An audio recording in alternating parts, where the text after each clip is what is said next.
Olá, irmãos, a paz do Senhor Jesus, tudo bem com vocês? Hoje eu quero ir para Romanos 9.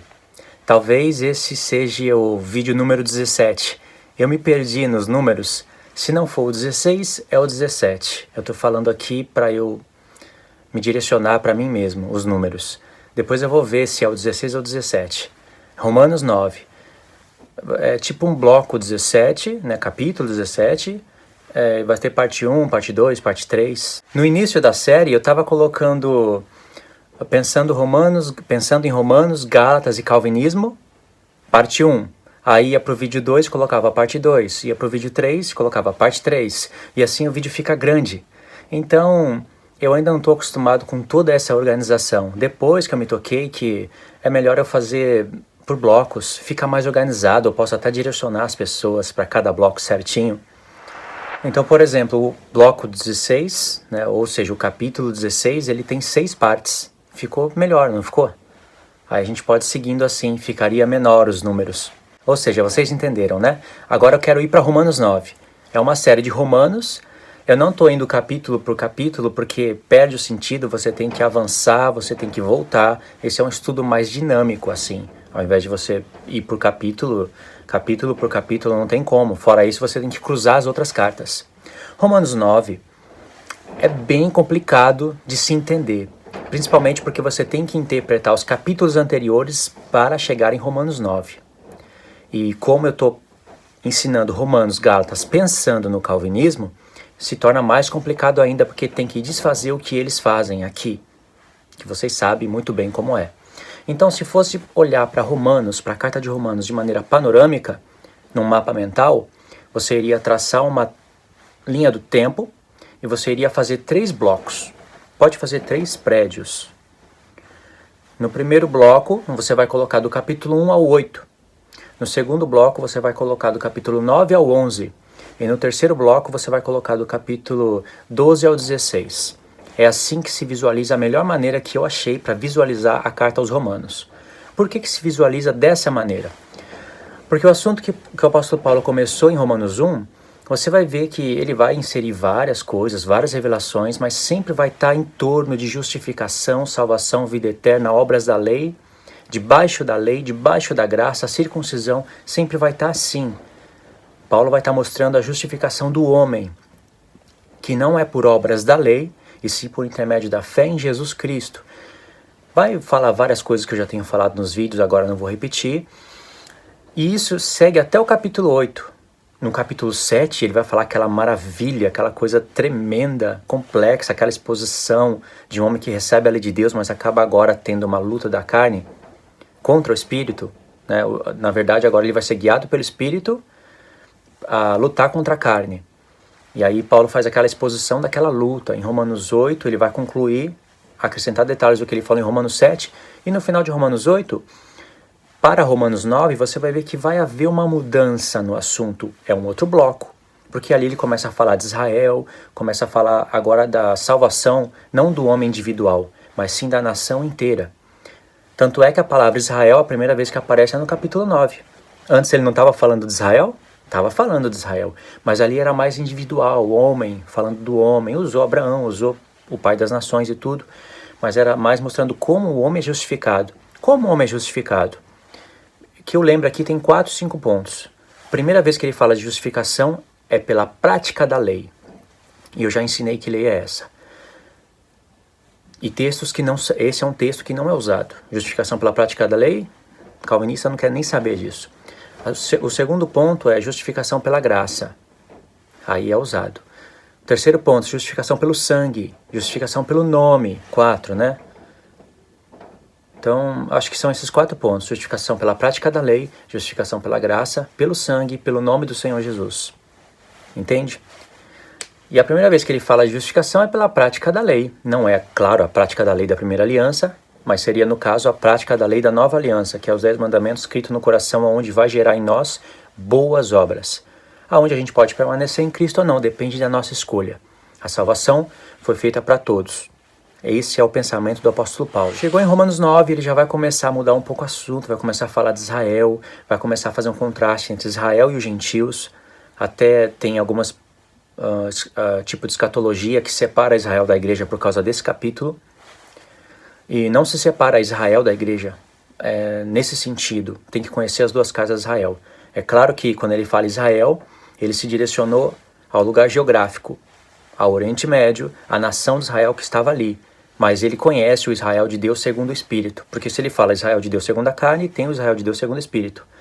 Que é o que ele ensina nas suas cartas. E a própria Romanos 9 vai aparecer as 12 tribos de Israel segundo o Espírito de Deus. Que seria, no caso, o tabernáculo de Davi restaurado. Aquele que caiu, que teve brechas, né? Suas ruínas caíram. E Deus prometeu, por intermédio de Amós, lá no finalzinho, restaurar esse tabernáculo. E quando Deus restaura o tabernáculo caído de Davi, aí entra os gentios, para fazerem parte desse tabernáculo, que é as 12 tribos de Israel. Isso está em toda a Escritura. E isso está na mente do apóstolo Paulo e ele está ensinando em Romanos 9. Só que essas revelações, elas são ocultadas, bloqueadas, por causa do ensino que os calvinistas dão, que os calvinistas ensinam, através de Romanos 9. É totalmente bloqueado, eles não conseguem enxergar mais nada, além da mensagem calvinista em Romanos 9. Então a escatologia toda deturpada. Você pode aí assistir alguns vídeos do Augusto Nicodemos, como eu assisto, até o fim. Você vai ver que a escatologia dele é deturpada. Em Romanos 11 ele aproveita para falar do calvinismo. Ele não fala só de escatologia, ele aproveita para falar que o homem não tem poder de escolha, que é Deus que escolheu e pronto, acabou. E a conclusão você vai ver que não tem conhecimento escatológico.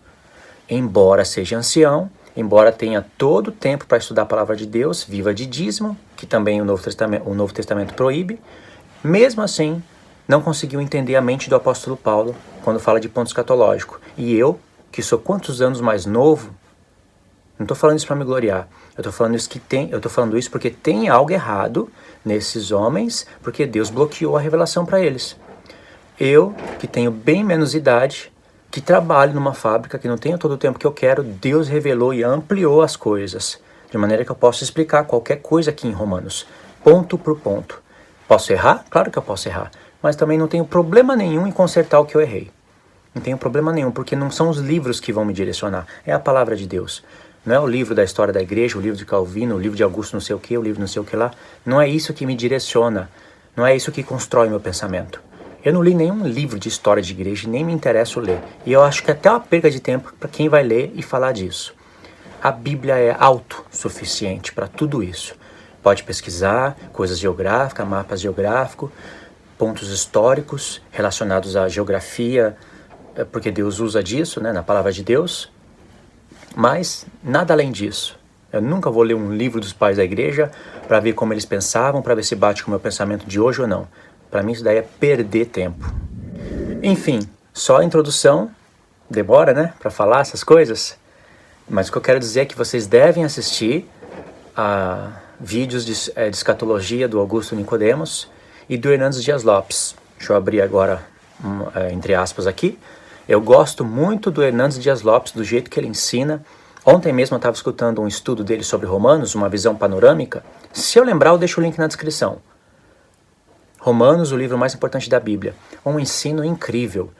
O homem é inteligente. Eu acho o Hernandes Dias Lopes 10 vezes mais inteligente que o Augusto Nicodemos. A mente do Hernandes Dias Lopes é organizada na hora de ensinar. O problema é que o calvinismo entrou como um vírus na cabeça deles e deixou a mente bloqueada para alguns pontos da revelação, lenta, não conseguiram compreender a justiça de Deus e muitos pontos reveladores da Escritura. Mas se um homem, tal como Hernandes Dias Lopes, conhecesse essas coisas, ele ia ser incrivelmente usado por Deus. É usado por Deus para algumas áreas, mas quando chega nessa parte, está totalmente desclassificado para ser um juiz na terra. Porque nós vamos ser juízes na terra, reis, sacerdotes, vai julgar o mundo, mas ao meu ponto de vista, está desclassificado para julgar o mundo. Não quer dizer que não está salvo. Não tem nada a ver uma coisa com a outra. Então eu gosto de ouvir o Hernandes Dias Lopes. Eu acho ele muito inteligente. Isso quer dizer que eu tenho paciência para entender a mente deles e para entender o porquê que eles não entenderam essas coisas que Deus está dando para a gente. Tem algum motivo, né? Então, um desses motivos são os livros que eles estudam, não somente a Bíblia. Mas é uma pessoa dedicada para a palavra de Deus, usa a sua vida para ensinar né? Tem todos esses lados que eu também enxergo. Não pensa que porque eu estou falando do calvinismo, que eu detesto todo mundo, que eu... Não é nada disso, entendeu? Às vezes falta me expressar melhor, mas não é nada disso. Eu escuto os estudos dele e aprendo por alguns pontos. E aí você vai ver que em Romanos 9, 10 e 11, Paulo está tratando de um assunto específico. É incrivelmente revelador, uma das cartas mais reveladoras dele é Romanos. Efésios é incrivelmente revelador. Cada carta, irmãos, tem a sua especialidade. Cada carta é importante. Mas Romanos, ele fala muito da salvação, justificação. Ele fala claramente das duas casas de Israel. E os gentios entrando para fazer parte das 12 tribos pela casa de Israel. Ele cita o profeta, o nome do profeta, os textos, e o Espírito Santo fez aí uma programação incrível. Os que forem interessados iriam buscar, iriam entender a mente do apóstolo Paulo. Os que não forem interessados iriam ler, passar batido e continuar ou no calvinismo, ou no arminianismo, ou seja lá qual for a linha que eles pregam, a teologia que eles iriam ensinar. Mas tem uma programação do Espírito Santo aí tremenda. Entende? Vocês entendem isso? Aí a partir do capítulo 11, 11, né? 12, 13, 14, 15, 16... ele está falando assuntos relacionados ao bloco do meio, que é do 9 ao 11, e relacionados ao primeiro bloco, que é do 1 ao 8. O segundo bloco está totalmente relacionado com o primeiro, então você jamais vai poder compreender totalmente a mente do apóstolo Paulo no segundo bloco se você não compreende o que ele está falando no primeiro. E para compreender o que ele fala no primeiro, você tem que compreender as expressões obras da lei e debaixo da lei, porque é em contraste que ele usa isso para falar debaixo da graça. É entre essas expressões, obras da lei, debaixo da lei, que aparece a palavra salvação, justificação e vida eterna. Não conhecendo essas expressões, você vai entender errado como o homem é justificado. De que maneira? Eu tô doido para falar de que maneira os calvinistas falam isso, mas eu já falei demais isso daí, né? O pessoal deve estar até enjoado de escutar. E essas expressões, obras da lei, debaixo da lei, são expressões tão pequenas, né? Mas tão importantes que aparecem direto em Romanos. Várias vezes em Romanos e Gálatas. Então é importante. E é através dessas expressões que dá caminho para o apóstolo Paulo falar de justificação. A expressão obras da lei carrega toda a primeira aliança. Toda. E Paulo aproveita essas expressões para combater legalismos também. Tem obras da lei, né? As obras legítimas da Torá, mas tinha também coisas que os homens, confiando nesses sacrifícios, faziam. Então é tipo de legalismo e Paulo combate isso. Obras da lei, debaixo da lei, carrega todo o resumo da primeira aliança, está contido nessa palavra. Tem as partes positivas, as partes negativas, como eu já expliquei nos vídeos passados. Entendeu o porquê dessa introdução? Agora eu vou explicar Romanos 9, mas é uma visão panorâmica. Eu não me preparei aqui com todos os textos. Paulo cita texto após texto. Se você ler Romanos 9, somente pensando em livro de calvinismo e somente querendo entender Romanos 9 por Romanos 9, você vai chegar numa conclusão totalmente equivocada. E você vai ver um apóstolo arrogante e injusto, falando que aquilo que Deus designou para julgar o homem é justo, quando na verdade é injusto e qualquer um pode ver isso. Ninguém desejaria aquele tipo de julgamento para si mesmo. Certo? Vamos fazer uma leitura agora de Romanos 9. Eu vou explicar panoramicamente, vocês vão ter que correr atrás dos textos, porque é complexo. Certo, irmãos? Vamos lá, Romanos 9, na segunda parte.